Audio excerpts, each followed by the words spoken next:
সরো সরো। কি হলো কি হলো? এই সেরেছে, গোপাল এসব কি বলছে? ভুল বকছে কেন? গোপাল, তোমার কি হলো গো? কি বলছো তুমি? মন্ত্রী মশাই, সকাল সকাল আপনারা তো মুখ ভারী কেন? আরে আর বলিস না, আগে রাজসভায় অনেকেই ছিল যারা আমার হয়ে কথা বলতো, কিন্তু ইদানিং সবাই কেমন বদলে গেছে। সবাই গোপালের হয়ে কথা বলছে, তাই তো? একদমই তাই। আর না বললেও কেউ গোপালের বিরুদ্ধে কথা বলে না।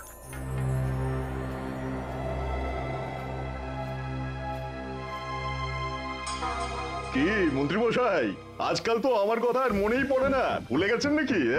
আরে না না ভগবান, তুমি হলে আমার তুরুপের তাস। ঠিক সময়ে ঠিক সুযোগ এলে তোমাকেই ডাকবো। একটু দেখবেন। হ্যাঁ, আরে নিশ্চয়ই নিশ্চয়ই। এই চলি রে, আবার রাজসভায় যেতে হবে।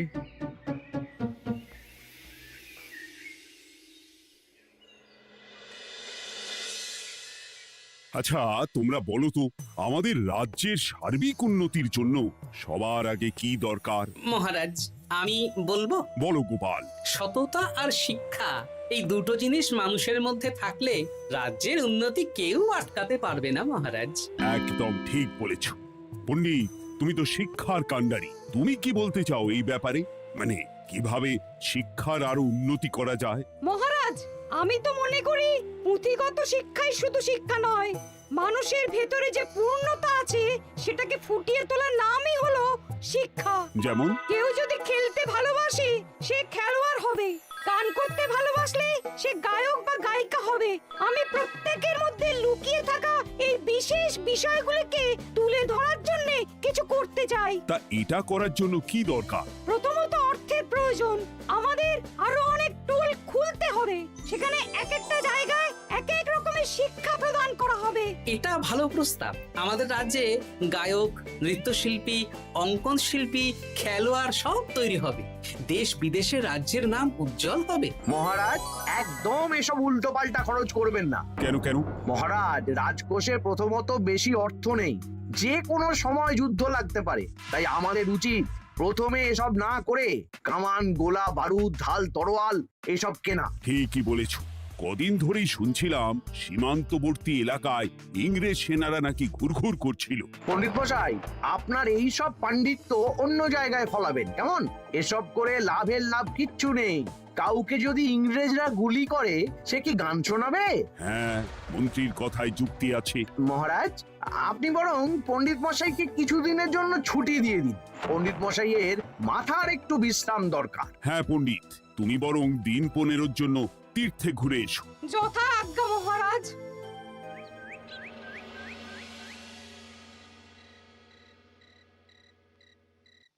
শোনো ভগবান, সকালেই তুমি কাজের কথা বলছিলে, আমি এমন ছক কষেছি কালকে থেকেই তোমার জন্য একটা ভালো বেতনের কাজ জোগাড় করে দেব।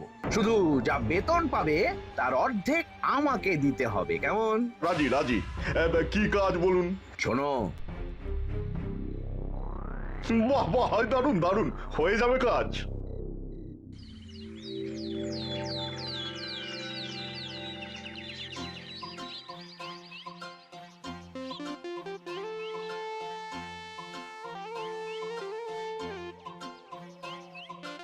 এই সকাল সকাল রাস্তায় ঘুরঘুর করছিস কেন?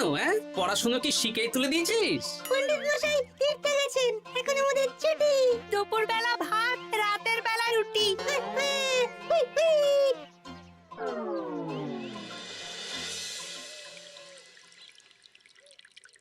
মহারাজ, গতকাল পণ্ডিতকে ছুটি দিলেন আর আজ পাঠশালার সব ছাত্রছাত্রী সকাল থেকে ঘুরঘুর করছে। এ কি, তাহলে তো মুশকিল। মুশকিল আসান করার রাস্তা আমার কাছে আছে মহারাজ। আমার সন্ধানে এমন একজন পণ্ডিত আছেন যিনি বহু ভাষাবিদ, অনেক পাণ্ডিত্য, দেশ বিদেশে শিক্ষাদান করেছেন। কিন্তু তাকে আমরা পাবো কোথায়?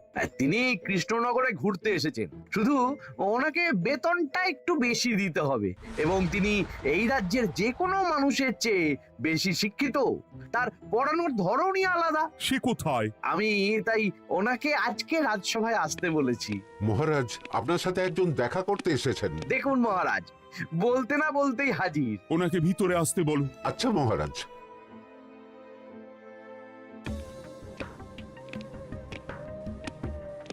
প্রণাম কৃষ্ণচন্দ্র, আমাকে আপনার মন্ত্রী ডেকেছেন, তাই এলাম।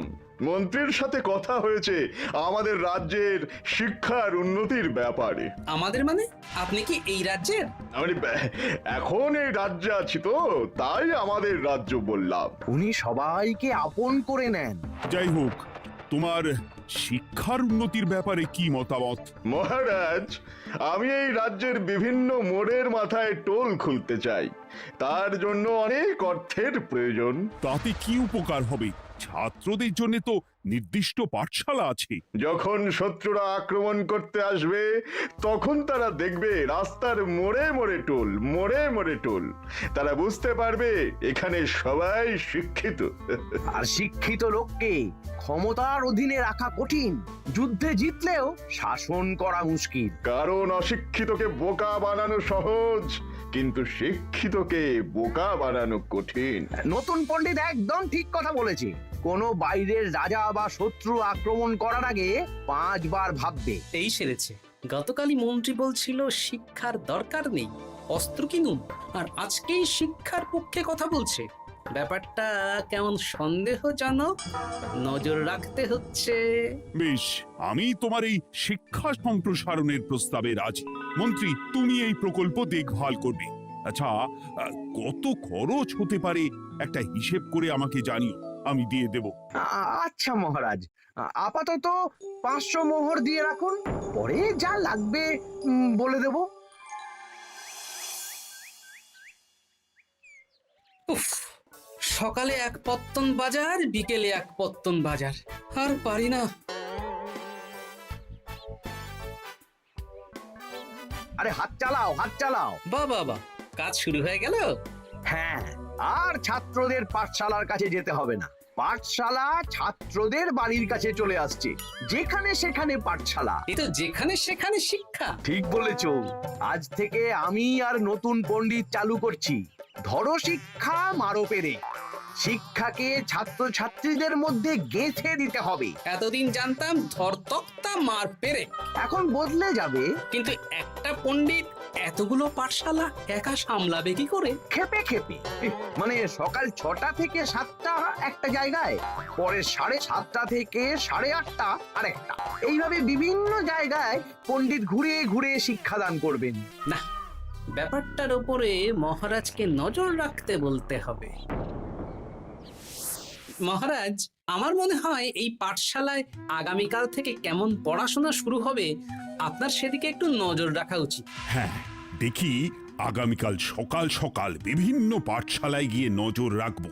আর হ্যাঁ, আমাকে নতুন পণ্ডিত একটা তালিকা দিয়েছে, কোন পাঠশালায় কখন পড়াবে সেটার তালিকা। আমিও যাব আপনার সাথে।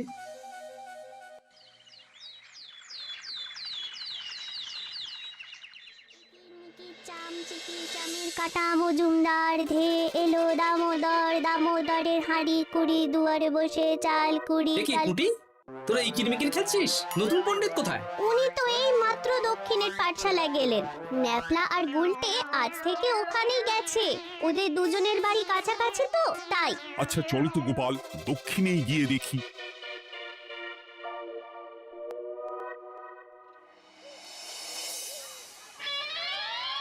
দেখি, এখানেও তো নতুন পণ্ডিত নেই। নতুন পণ্ডিত মশাই আমাদের একের নামটা মুখস্থ করতে দিয়ে চলে গেলেন। একের নামটা? এসব কি হচ্ছে? শিক্ষার নামে অর্থের জলাঞ্জলি মহারাজ। না, আজই রাজসভায় এর বিচার হবে। মন্ত্রী, আমি যা দেখলাম তাতে শিক্ষা তো কদিন পরে লাটে উঠবে। আমার এক ভাগ্নি তো আজ পাঠশালায় গিয়ে লুকোচুরি খেলেছে। নামমাত্র পড়াশুনো আর বাকি সময় খেলা, এভাবেই বয়ে গেল বেলা। মন্ত্রী, এই তোমার নতুন পণ্ডিতের দৌড়? মহারাজ, একজনের পক্ষে এতগুলো পাঠশালায় শিক্ষাদান তো সম্ভব নয়। তার জন্য তো আরো পণ্ডিতের প্রয়োজন, আর তার জন্য চাই আরো অর্থ। আবার অর্থ? শুধু মহারাজের অতিরিক্ত অর্থ খরচ হবে বলে আমি আগে এই প্রস্তাবটা রাখিনি। বেশ, তা আর পণ্ডিত কোথায় পাবে? আমাদের নতুন পণ্ডিতের কাছে অনেক পণ্ডিতের সন্ধান আছে। উনি একটা হাঁক মারলেই সব চলে আসবে। বেশ, তাহলে তাই ব্যবস্থা করো। এভাবে শিক্ষার অবনতি আমি চোখে দেখতে পারবো না। আরো 300 মোহর লাগবে। পেয়ে যাবে। উফ, এ তো দিনে দুপুরে ডাকাতি। ব্যাপারটা ধরতে হবে, কিছু একটা ঘোট তো আছেই। আর নতুন পণ্ডিতদের যদি কোথাও একটু থাকা খাওয়ার ব্যবস্থা করা যায় তাহলে ভালোই হয়। রাজবাড়ির অতিথিশালা তো আছেই, ওখানেই না হয় ব্যবস্থা করে দেব।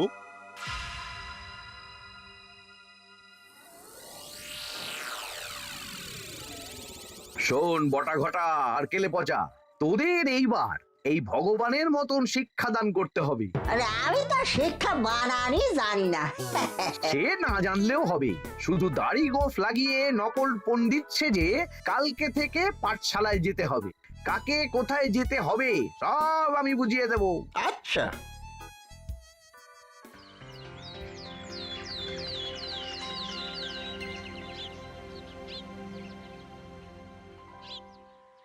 আচ্ছা বল তো, গতকাল তোদের বাড়িতে কি কি রান্না হয়েছিল?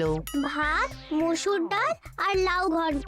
লাউ ঘন্টের মধ্যে চিংড়ি ছিল? না, তা আজকে কি রান্না হবে? আজকে সকালে বাবা বাজার থেকে পাকা কাতলা এনেছে। কাতলা মাছের পাতলা করে ঝোল হবে। আর তোর? আমাদের আজ নিরামিষ, এই কবজি ডুবিয়ে সবজি ভাতি খেতে হবে। হ্যাঁ। বেশ।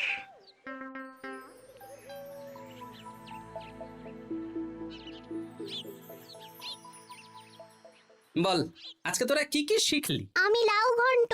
আমি সবজি ভাত। আমি কাতলা মাছ। কি বলছিস কি? আজকে তো পাঠশালায় এই সব আলোচনাই হয়েছে। এবারে ব্যাপারটা একেবারে সহ্য সীমার বাইরে চলে যাচ্ছে। দাদু, আমাদের আগের পণ্ডিত মশাই ভালো ছিলেন। উনি কোথায় চলে গেলেন? মন্ত্রী মশাই ছলে বলে কৌশলে ওনাকে তীর্থে পাঠিয়েছেন। না, এখন আমাকে মন্ত্রী মশাইয়ের উপরে নজর রাখতে হবে।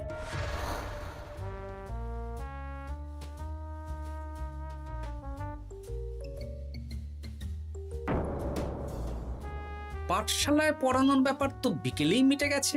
রাজবাড়ির অতিথিশালায় না গিয়ে নতুন পণ্ডিত মশাইরা এদিকে আবার কোথায় যাচ্ছেন? সাথে মন্ত্রীও আছেন, ব্যাপারটা নজর রাখতে হবে। তাড়াতাড়ি চল। চলুন চলুন।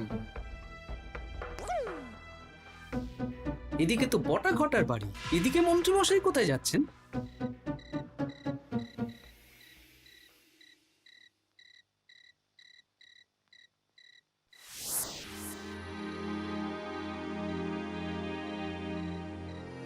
তারপর তোমরা আজ সবাইকে কি শিক্ষা দিলে? শিক্ষে সে আমাদের শিক্ষা নেই, চুরি করে দিন চলে। আমি কি করে শিক্ষা দেব? আরে ছাইপাশ দাড়ি গোঁফ থাকলে কি কুটকুট করে। যা বলেছিস বটা। আরে আরে আহারে করছিসটা কি? ভালো রোজগার পাতি কি তোদের সহ্য হচ্ছে না নাকি? ভগবানকে দেখ, সেই কবে থেকে দাড়ি গোঁফ লাগিয়ে পণ্ডিত মশাই সেজে আছেন। আমারও প্রথম দিন একটু সমস্যা হচ্ছিল, এখন সামলে নিয়েছি। আর আমাদের এই সব আলোচনা একদম করা উচিত না। বলছি মন্ত্রীমশাই, আমি কি শুধু এই পাঠশালাতেই পণ্ডিতের অভিনয় করব, নাকি রাজসভায় বসার সুযোগও পাবো? কালকেই এই ব্যাপারটা দেখছি।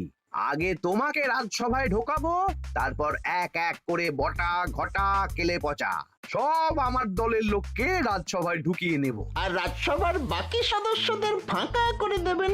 একদম তাই। মহারাজ সহজ সরল মানুষ, এটাই একটা বড় সুবিধা। আচ্ছা, এই ব্যাপার। ঠিক আছে, আমি কদিন পরে ঠিক সময়ে একদম হাটে হাঁড়ি ভাঙবো।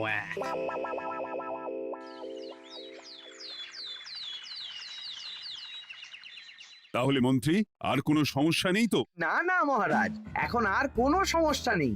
দেখবেন এই ধরো শিক্ষা মারপের এক প্রকল্পের নাম চারিদিকে ছড়িয়ে পড়বে। আমার তো মনে হয় একটু পাঠশালাতে বিজ্ঞান নিয়েও আলোচনা করা উচিত। হবে হবে, সব হবে। এখনো সব বাচ্চারা অজ্ঞান হয়ে আছে। আগে শিক্ষায় জ্ঞান ফিরুক, তারপরে না হয় বিজ্ঞান নিয়ে আলোচনা করবে। বিজ্ঞানী তো প্রস্তাবটা খারাপ রাখেনি। তুমি কি বেশি বোঝো? তাহলে তুমিই তো বিজ্ঞান শেখাতে পারো। আমি কবিরাজি শিক্ষা দান করতে পারবো। তোমার কবিরাজি শিখতে কেউ রাজি নয়, চুপ থাকো। আহ, দেখাই যাক না বাচ্চারা কেমন শিক্ষা লাভ করে। মহারাজ, বলছি কি, আমাদের পণ্ডিতের আসনটা তো ফাঁকাই পড়ে আছে।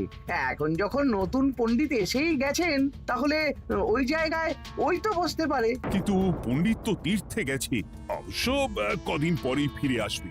ও আসুক, তারপর না হয় আলোচনা করে একটা সিদ্ধান্ত নেব।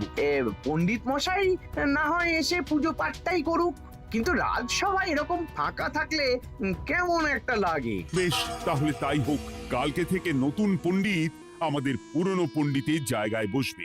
এইভাবে রাজসভা ফাঁকা করে যেতে হবে। তাহলে একদিন সবাই আমার পক্ষেই কথা বলবে, আর শেষে রাজাকেই সরিয়ে দেব।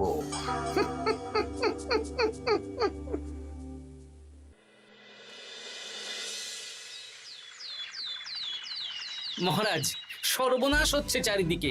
চলুন চলুন, আমি পুরো বিষয়টা ধরে ফেলেছি। কি ধরে ফেলেছো? শিক্ষার নামে ষড়যন্ত্র চলছে মহারাজ। রাজসভায় চলুন, সব বলছি। আচ্ছা আচ্ছা, আসছি। হ্যাঁ বলো গোপাল, তুমি কি বলছিলে শিক্ষার নামে ষড়যন্ত্র নাকি? মানে গোপাল মস্করা করছে নাকি? রাজ্যে দারুণ শিক্ষাদান চলছে। মহারাজ, আমি দেখে ফেলেছি আমাদের নতুন পণ্ডিত আসলে কোনো পণ্ডিত নন। ইনি আপনাকে, আমাদের সবাইকে বোকা বানাচ্ছেন। তাই নাকি? ডাকো দেখি নতুন পণ্ডিতকে। এই তো মহারাজ, আমি চলে এসেছি। এই তো, ইনিই বদমাশি করছেন, শিক্ষার্থীদের ভবিষ্যৎ নিয়ে খেলছে। এই বল, আসল কথাটা বল। কি বলবো, এসব ভাড়ামো বন্ধ করো গোপাল। না বললে আমি কিন্তু ধুতি খুলে দেব। এই এই আরে কি হচ্ছেটা কি? এই এই এই এই সরো তো, সরো সরো। ব্রুম, ব্রুম, ব্রুম, কি হলো? কি হলো? বুম, ব্রুম, জব, ব্রুম। এই সেরেছে। গোপাল এসব কি বলছে? বলুন। ভুল বকছে কেন? ব্রুম, ব্রুম, ও গোপাল, তোমার কি হলো গো? কি বলছো তুমি? আমার কাছ হয়ন। বৈদ্য, তুমি একটু দেখো তো গোপাল ঠিক আছে তো? এই যে নতুন পণ্ডিত, তুমি তো অনেক ভাষা জানো, তুমি বুঝতে পারছো? মহারাজ, আমি দেখছি গোপালের মনে হয় বিশ্রামের প্রয়োজন। এই এই, তোমরা কয়েকজন মিলে গোপালকে রাজবাড়ির অন্দর মহলে নিয়ে চলো। চলুন, আমি যাচ্ছি। ওহো, গোপালের কি হলো? মাথায় লেগে গেল? ভাষা চলে গেল? সব এই নতুন পণ্ডিতের জন্য।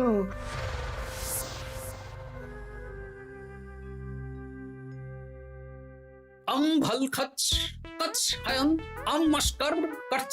মহারাজ, আমার মনে হচ্ছে গোপালের বাইরে থেকে কিছু হয়নি, ভিতর থেকে কিছু হয়েছে। ব্রুম, নারী স্পন্দন, হৃদস্পন্দন সব ঠিক আছে। আমার বড় যাব ভ্রম।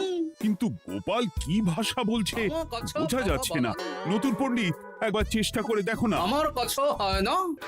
এসব তো আমি কিছুই বুঝতে পারছি না মহারাজ। আপনি যে এত দেশ বিদেশে ঘুরেছেন, আপনি বুঝতে পারছেন না?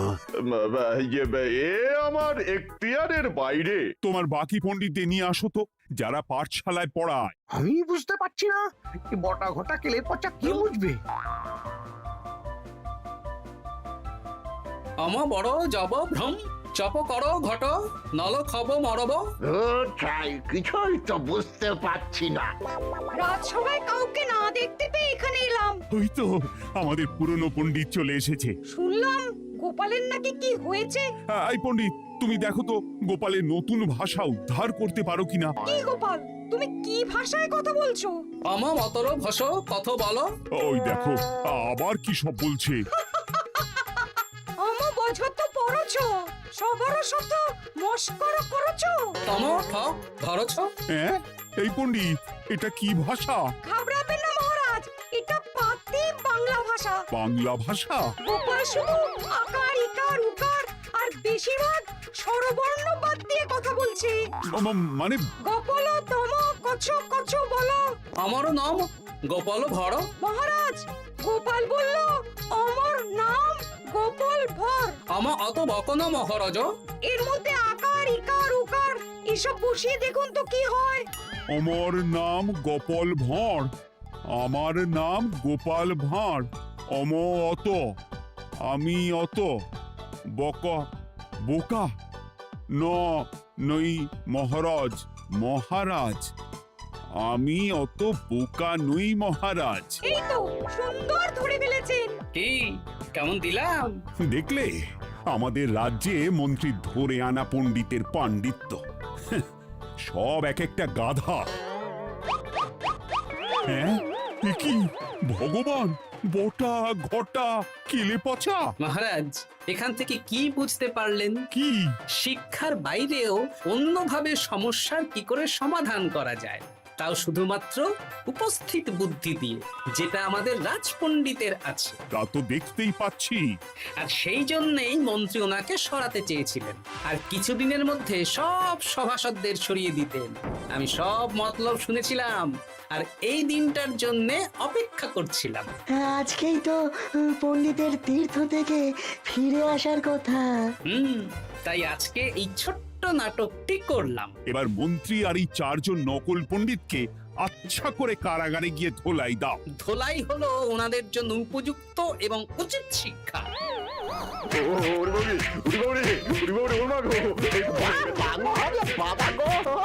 ভুল হয়ে গেছে গো। আরে